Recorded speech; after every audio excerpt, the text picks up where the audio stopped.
Ele ngata I Sāmoa nei, me se whaafonga tāpua I mai Sāmoa mai tawhai fio le lolangi. Pa I o Sāmoa whai ngai lea vea lea tunuu, mo wa inga malatu tama mo latu wa inga lusonga tu mo mpule I tua malata wa inga le taima le vaa o fonti. Tainane fo I le pa I o tātou wa inga mai tutuila mamanua.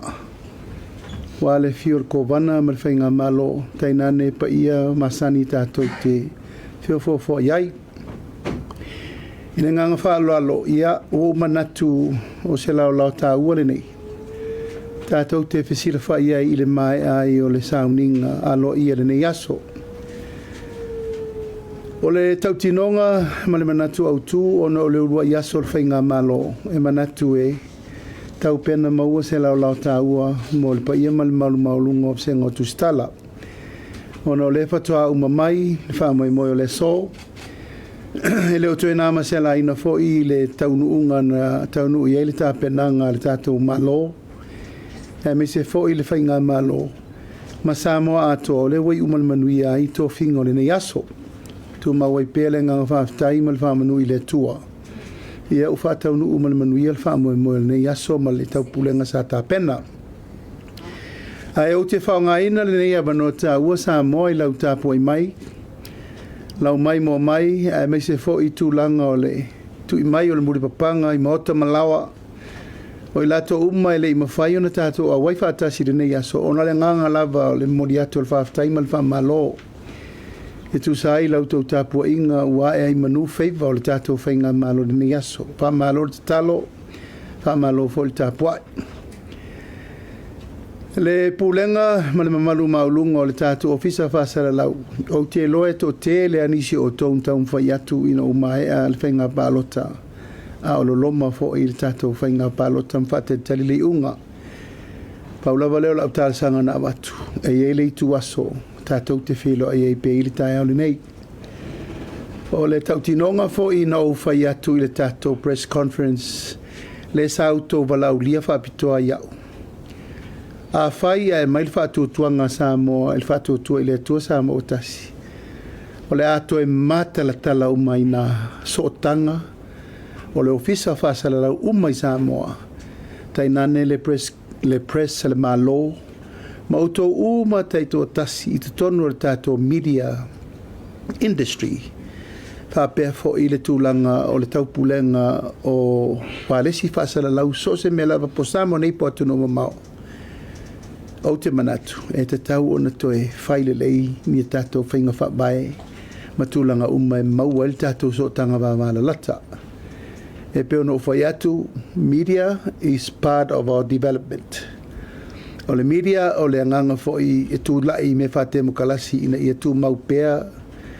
Le saonga le mū malamalama manino whainga whabae e mai se me o lo whau wail whainga malo I le taimi e tā ua lau tō ngā luenga. Ai pe o le tai au le nei ma le afiafi le nei wo manatu.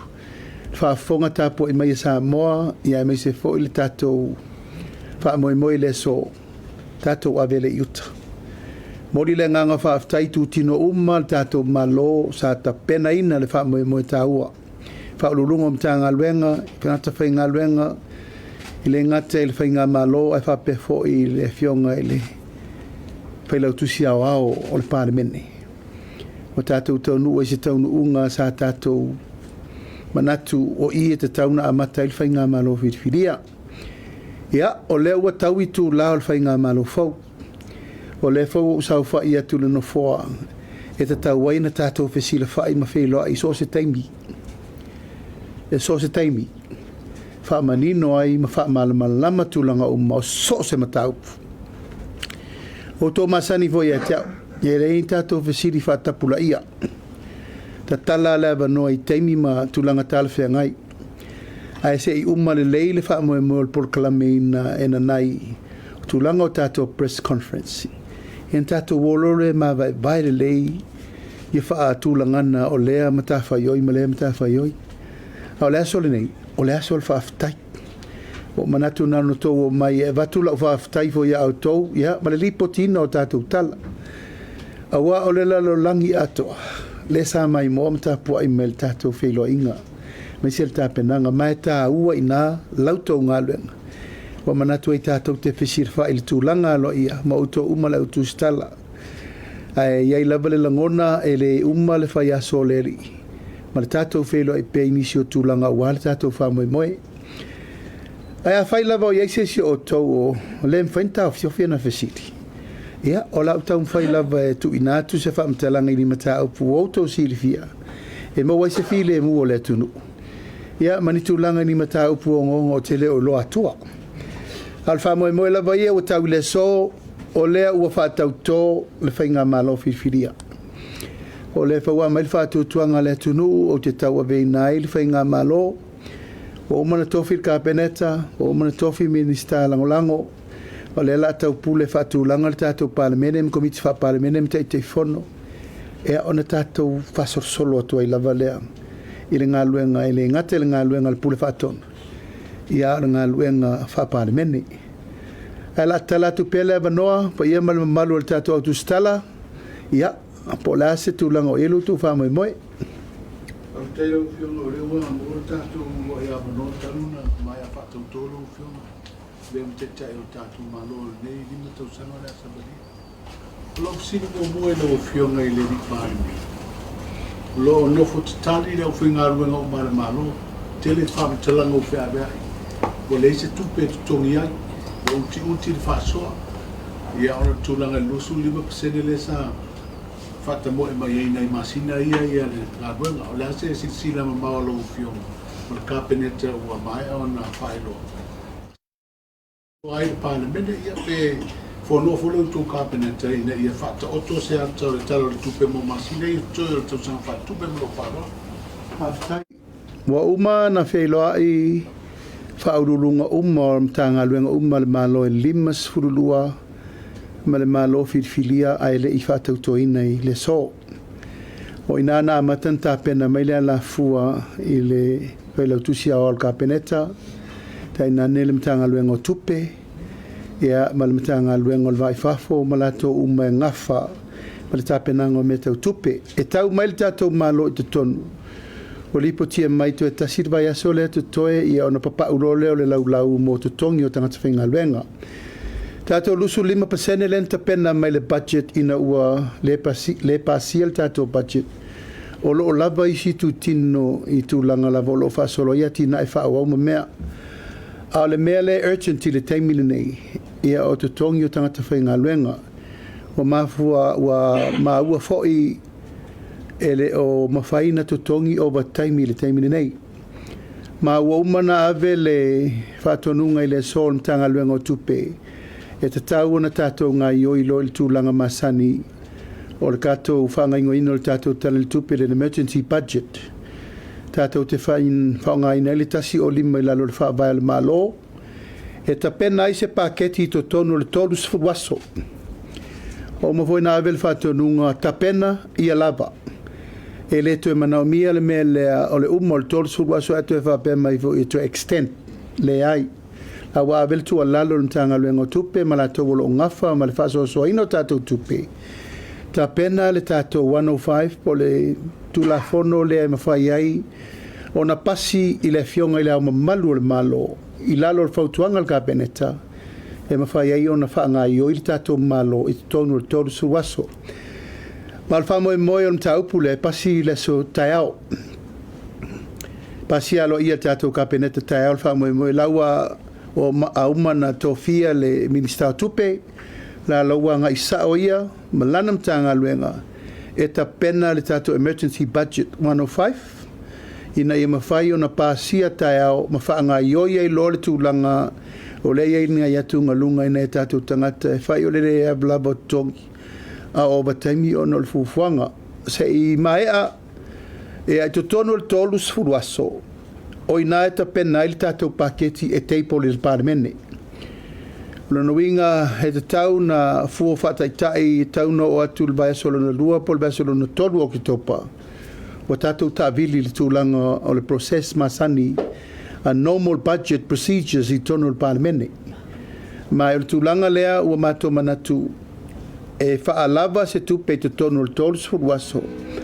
Ai ta pena le lei le budget alo ia. whaaui le process, aua nei toa eise tūlanga o whaanatinasi ma mea uma matal whainga ma lo le paketi le lei, paketi ato toa, tu ula vanua le Palemene whaasolo at committee, whaasolo ma whaila unga whaipule fau lo lato wa vanua la unga whatau pou, whaasolo le tātou rova yaso masani. Ia lava pea le tātou emergency budget, e tātou te tua iei mo le teimini nei, so lewa umana whailfufuanga, e pasi tae ao, tūlanga o le whātua tuanga o le tātou emergency budget. E tapena ilo i na ma le tātou main budget e pasi tonu le lua po le vasolon tolo oktopa. Emergency budget lewa Sāmoa ilo tūma i le Palemia. Lau tau ana vatau le sa Fosi e le atunu. Le langolongo ina lau tau tau whainga fwoi i whātua sino le pauta. Le pensione le sitama, o isi whamurianga o le tātou poloketi o le miliona. Rono inga ta o tō uma fuafuanga i lau tau ana vatau. Se ia whaatino le paketi maasani. Al temin nei, ono le tūlanga whanatinati le pawe mana o miol se le ni mo isi fuafuanga le malo. E lea fia le tūlanga lea laso whina. E fua tae au mal tāpenanga e o mai ma le Treasury. Ua longo ina mātou i le tūlanga a o whaasolo i a le whainga palota. Sa mata i tū e le ofiso tupe i a anawataua ma pātita i tasi. Sa longo ina fo i la mātou o la fo i sa vava ai le tūlanga ngawhatau li maina mo le mea whai le teimisao. Timeline and time frame e whaatino mai tūlanga ia. O le mele whaamomua, o le mele tātou te le temini langa na o le lusu 5%. Lea na wha o ngā o le tātou paketi le pasia. A o isi la mei tu atu o mea umana tau tino i le atunu. E ta pena uma mea na i le Ulua'i tala le tupe le o ta pena le temini nei. E tātou e fufua whātatau fo. Ai a mai ana treasury tae au. Wa mata ina isi e tātou me e mawhaina affordable ma whaalu. Tan whaalu. E leise me la tau fia i o leo umana o fola le tunu uma whaali a Sāmoa o mea ngawhatia mo le teimi whai. A le teimi nei our priority o totongi o tangata whainga luenga over taimi ma mea uma lea e tau pule taunwha mua. First of all, congratulations to Whinga Foiwa. O le tūlanga le emergency budget. E fia se tino i tupe i te tau o iei se vaenga tupe o iei a mai lalo vaenga tasi o lima si set amount o le emergency budget and whaiona. Yeah, o tau sirifia when we go to emergencies, e le eini tūlanga whape tau emergency budget. Ai lafo fo il tūlanga o le alime lemana o mia tātou temini nei o li poti le nā mai. Now tongi tangata whinga ruenga. So we prioritize that. A oisi baenga e lua o le development mai alpa awa wino ati na ele fai. Whai mai le treasury o lai lava. Aena o to tongi o tangata whinga ruenga le a veilwha mua i le aso atai au. Ai a whape o la lava le tūlanga o iei. Ai leise i lau tele tonunga e fua i le upu lena whai atu. Tolus fulwaso whai i a lava a wale tunu.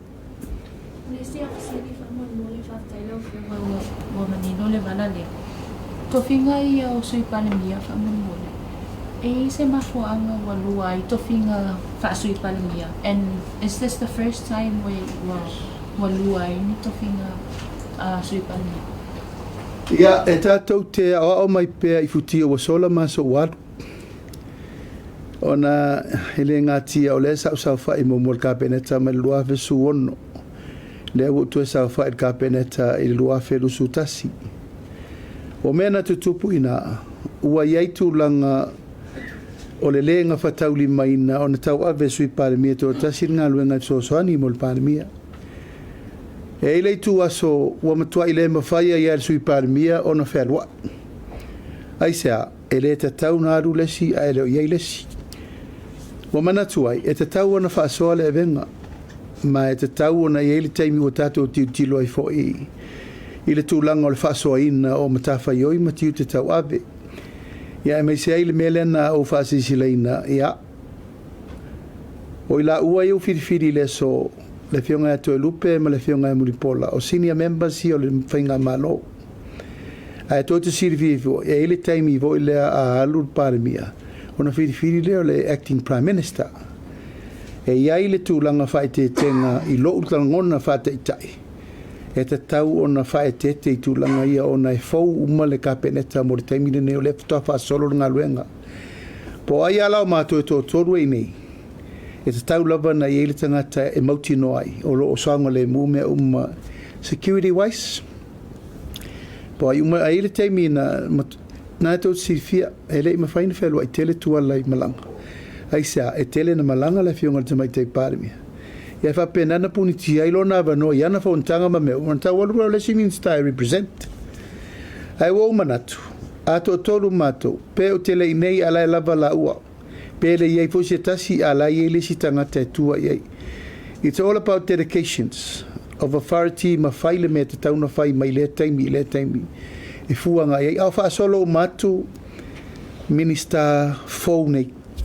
e iai fo le lato taimi e mala mai ma lava le lato silifia ia no o atu le na fo i bai tau lava le lato tapenanga mo le tule mai ai o le nganga e sui tu la fono o le so ua matou tapena ai le mea lea o le taʻilua tausaga ma le afa ina ia ustaʻia le tulafono e tasi le sui palemia e filifili lalo le faavae aua matou tapena ao tatou faagasolo i totonu lesi tausaga e sui le tulafono ina ia faamalia inai la le tulaga lea o te faamatala atua and we decided e ui le auala le tulafono nei o lena filifili ai toe lupe a matatou nei lana sui palemia se ia ulia apeli le lua filufuluvat ia le lava lailunga i tonu le tulafono a maea ia tau ave foi lea e mulipola le vaega mulimuli a le tulaga lava ia o le vave na sui o le tulafono o le vave foi lana mai mo faatasi o sui palemia toʻaloiluma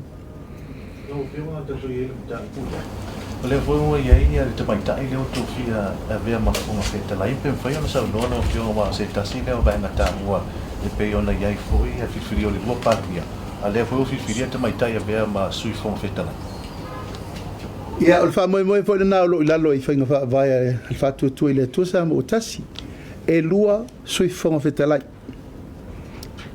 o le mafuaaga foi na alualu lava ua afia o le foga fetalai ia pali i fono afia ia aua paauisi fono ae tuu le maota under the standing order ele mafai no ese uma ia foga fetalai ae tuu le maota ona iai emergency tutupu ma me uma le atunu ala ia tagata le faina na fai le fono le Parliamentary that is in the standing order ia iai le taimi ua le mafai e ua paau le mafai pali lena tofi ai ale vena e fai ma sui foga fetalai natai e alo tau ave malanga mo le maota o matou teritonu la o le tasi le faiga faavae fou le la tatou agai ai ae amai le faataua e tinā lesi sui foga fetalai ae tamā lesi sui foga fetalai faapena foʻi lea le gender equality lea e tinā le sui palemia ae tamā foʻi le sui palemia o le mafaufauga lenā na fatu mai tua i taimi o tapena mai le na vatau o le faatuatua i le tusa mo o tasi mai tau atu i le lausaunoaga taimi o sola i faamuamua lea o totogi o tagata faigaluega ma tulaga faapea a le asilasi la faiga malo fou ma le kabinete i nisi ka company kone karate lea faapea na te sawa palapale mene tonu masina talu ai ma le toitogi ai faataʻiga o polokiti lea o le maketi savalalu pe faapea ua le faauauina le galuega ona i le io atu ni totonu ia se i taunuu mai tonu ripoti I can say and I can answer pe a faapea o le tulaga na leo o mai ripoti o taimi nei we are few hours in government na e lelei le faamautū me o ripoti o talasalatua na o mai foʻi o le vā faafeagai ai o konakalati ua manasaini e latou agreements o le taimi e pei ai e ma le taimi e faamamulu ai ma mea uma faapena ina nei teʻi ua fai mai se upu faapetuaia le malo ia e lē lopo ia ini agreement o paina i le mafua na le faamamulu tupe ae e faigitana o tali atu se mai se faamaoniga o le taupulea na se la mona la ofio ma dei taimi le mo pale mai la ofio ma pea ma palemia o tatou tunu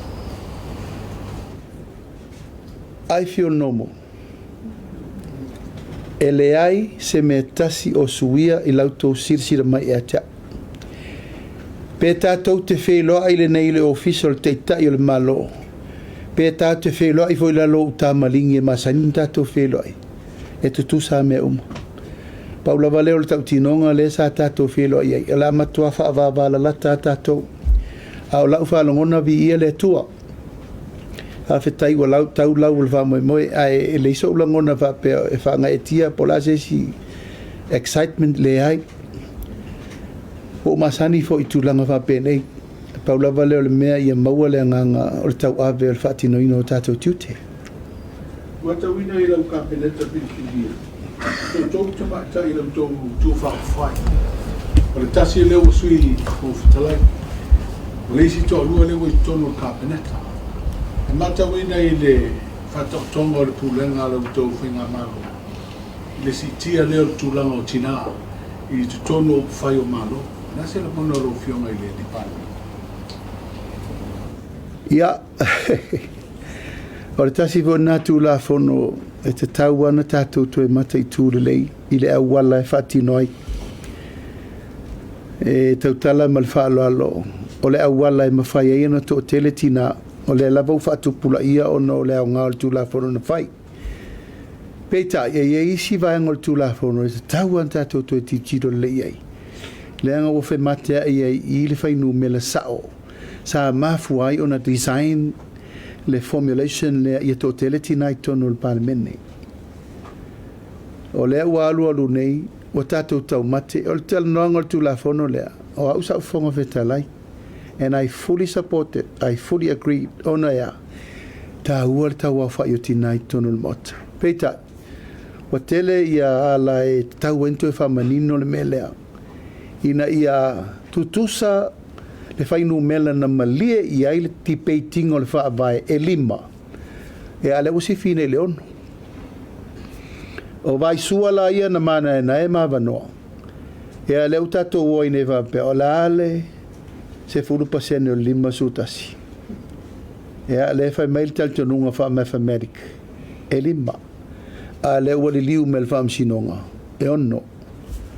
E a o meana e te tau an tātou titilo. I langa le se tangata e tau se tesi mo tangata. E te tau whato a ola le tangata. Pe a fitu masina. Above 5. O le mela nata o le tangata ola. Le tangata I lunga atu le lima. Le tātou te mamalama o mai leo ongo tātou mathematika. Peita. E le whai atu se tala nei te uwha pe whasanga tau le whai unga le i eil wha msinonga. Ai te tau. O na tātou lau li liu lele, po lea sa onga o le mea te o le tangata ola, ma le awa tangata, ma le tuata tangata. Le lai mafu wain whete na il teimi ni, a o le Parliamentary. Na ona point 1 na pe, point 2 pe, point 3 ele, point 5, o tau o le tangata atoa, le la tātou te alu o le teimi ni, o no. A le mea sa ona ti peitir fono, awane I lalo ifo o le lima. A toa lo le lima, tātou na. Beitai ia, tūlanga lava fo o whina unga nisi o bainga wha o whai. Na mafu ai o na awe le whamsinong, whai militari le whamsinong. A tesi mo 1 point lo, e o tangata. Ia ai mori mau pēr le whawhonganga le tunu, ma le tātou soifuanga, ma le mere tātou te iloa. Whatoa toa soifua o le tangata, pe a fitu masina. That's above 5. Ia ai o lo iai le wha anau nau ta inga, e tā ua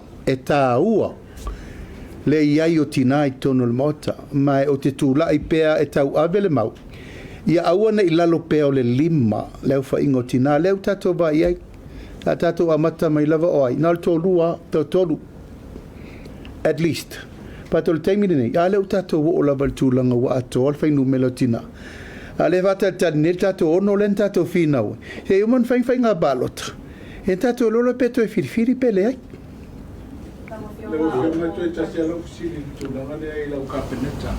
Le Sāmoa Feiloa'iga. Vi fōlinga mai e se le Ministerial o Tupumaua. E se le Ministerial o Fiso Tute. E whina e whamanino e vana. Ngā malole na umaneina vai lua imtanga luenga I lua. Mau inale na muni murisa I eila whaaiunga. E lua vaenga I te le tute. E te le. ai sea o le tiuti le tātou te whaalango umai ai tātou tupe maua. E te le fo i le aonga o la fonga. A wafo e le tauna whaiti tia le me le tātou te naunaua. Ia mau mai la fonga le tunu. O le laua manatu ai. Whaonga le vai lua le nga vai lua i le na whaile teimi o tuala. Tofu le minsta ma le me mate tu e langa o i o main revenues le tunu. O tiute e malafo.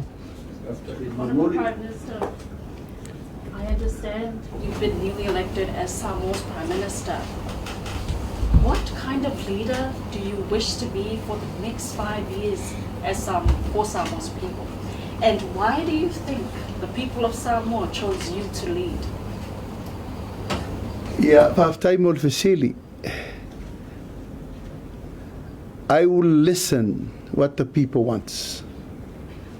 And these are the people who select us and appoint me to sit on this chair.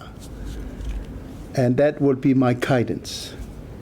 It's the government of the people, by the people, for the people. There's no other way. Ole tunu. And for me being here, I'm honored and I'm humble to continue my service. This is my 20 years in Parliament and in government. And I've been learning from the first minute I get into government, right up until now, despite from so many challenges around me. But finally, iawa mai fatu tuanga ale tunu, ai misi si utu malo, ia male malo, o te tu la ie tau ave le tunu. O le memo mua, it's the people, servicing of the people. Honourable Prime Minister, you're looking after the Ministry of Police and also Foreign Affairs. Tell us about your priorities for those two profiles. Well, our priorities for the Foreign Affairs is to make sure we are looked after well in security and also the development with foreign countries and also the securing of Samoa with the Forum and also United Nations. For the police, we will have a look whatever is inside for now, and then we'll go from there regarding all these issues that arise badly, drugs, violence, and that would be the priority that we should sort it out as much as we can and as soon as possible.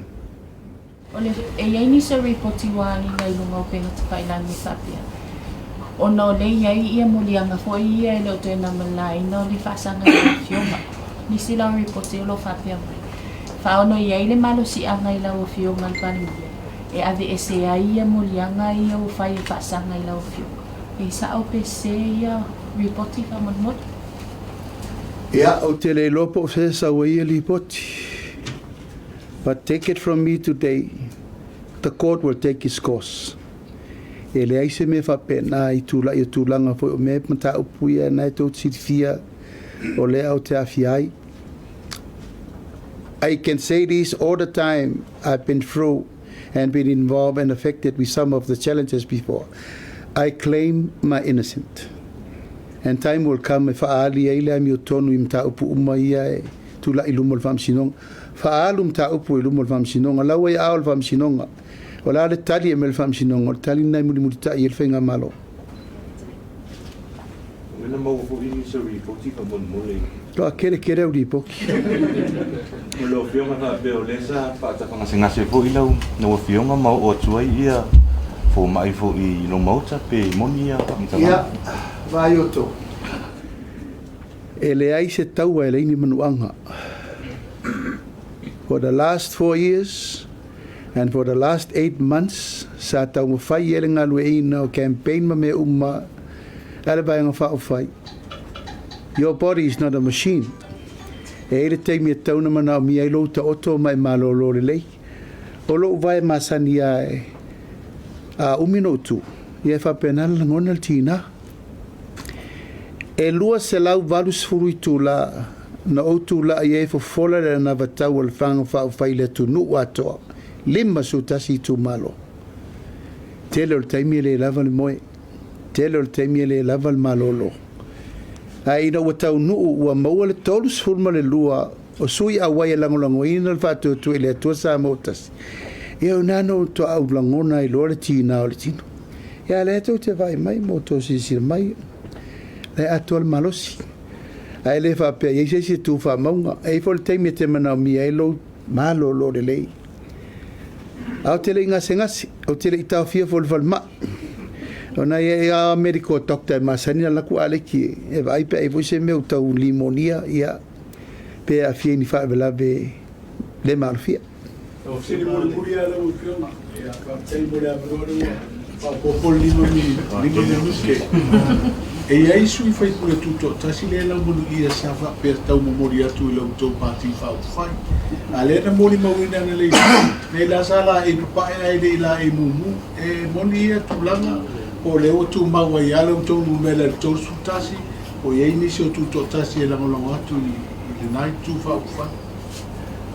O le wha moe moe o le vaenga whaufai ia turi le whai numela e mawhai inwhanga I o le malo o le o watu malusu wono ia whai numela e mawhai whatu le malo a le aunga atoa ia mawhai o na maua le whai numela e sui e tu la whono o ngonga 2/3 e foi sa tato ia le teimi o le fina unga o le tolu suruono por tolu surulima por tolu suruono matou te talitonu e te tauna ngā ioi le tatou malo e le ngata ia tina e au tu la whono te sui mai o la lava la le taununga o iai le tolu surutasi o whai pule sui se italia ia tu langa tau whamsinonga o afo el mele na tupu mo no fo ingale na umani e to alima le leisu I fo na mo al fatu tu ile to Sāmoa ina u fai nga fam sino ona I uso ia no mai tuto tasi io e no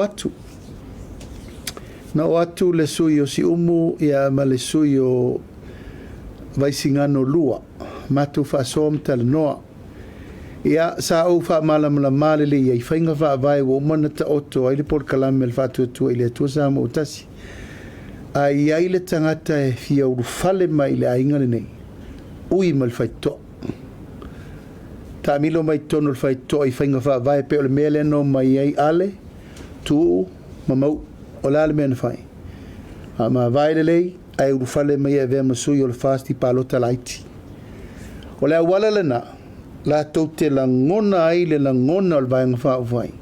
Le ana mātou sāwa vali le valu masina. Go through the right process. Awa ele tali tonunga tulo lava. Ele I tofo tangata nei le mena mātou oye. Ia mātou to lo se furu le na vese. Tulo vo il to o le upulea. Ele whaingofi. Ai o mātou manatu. Ai eise tangata e sau e fia papatiso le aingo le fatu tua. Sau le awala sa. Ia na mato wole momoli pe o mena momoli eitu o mamau umale. Momoli o lato I tu malo na o momua I le JPP. A leo mato to e foi atu. O lato o sui o fast. Ona le pine lolea. Ia ona o mai sa o le faitu toa. Mato te nuti me fatasi.